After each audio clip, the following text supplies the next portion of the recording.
नमस्कार, मी D S Lokhande Patil. चालू वार्तामध्ये आपलं सर्वांचं मनापासून स्वागत आहे. पुन्हा एकदा एक नवीन विषय आणि शिकण्यासारखा विषय. बाजूचा आपण व्हिडिओ पाहत आहे. व्हिडिओ पहा, मी बोलत असताना व्हिडिओ पहा. आणि आज आपण बोलणार आहोत नशिबावरती. आपण अनेक वेळा नशिबाला दोष देतो.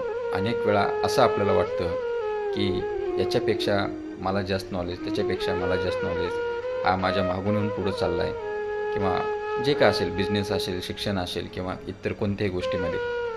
पण आपण नशिबाला कधी मानत नाही. मानणारे बरेच असतात, पण काही बरेच लोक नशिबाला मानत नाहीत. ते मेहनतीवरती विश्वास ठेवतात.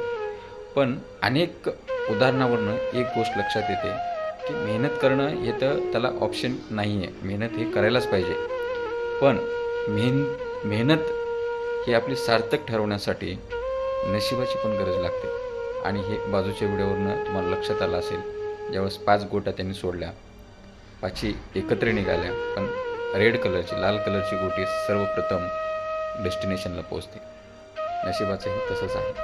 डेस्टिनेशनला प्रत्येकाला पोचायचं आहे. म्हणजे कोणाचं काही ध्येय असेल, वेगवेगळे ध्येय असतील, तर त्या ध्येयापर्यंत 100% सातत्य असल्यावरती माणूस पोहोचतो.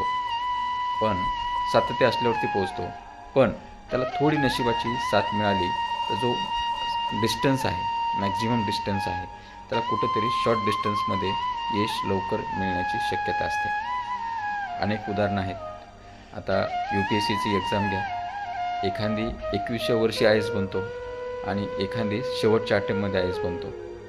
हाच डिफरन्स आहे. मेहनत दोघंही करतायत, अभ्यास दोघांनीही केला, पण एकाला खूपच शॉर्ट पिरियडमध्ये यश मिळालं आणि एकाला त्या यश मिळवण्यासाठी खूप काही कष्ट करायला लागतात. थोडक्यात त्याला पूर्ण तो जो राऊंड आहे तो पूर्ण करावा लागतो. हे बाजूच्या व्हिडिओवरनं एक गोष्ट आज शिकण्यासारखी हेच आहे. मला हा संदेश छोटासा द्यायचा आहे की मेहनत करत असताना आपली मेहनत सातत्याने केली आणि जर कुठं नशिबाचा स्पार्क भेटला तर 100% वेळेच्या आधी यश मिळू शकतं. पण नाही मिळालं तर वेळेवरती नक्कीच मिळणार. नशिबाची साथ जरी नसेल तर मेहनतीला वेळेवरती यश नक्कीच मिळणार. जय हिंद, जय महाराष्ट्र.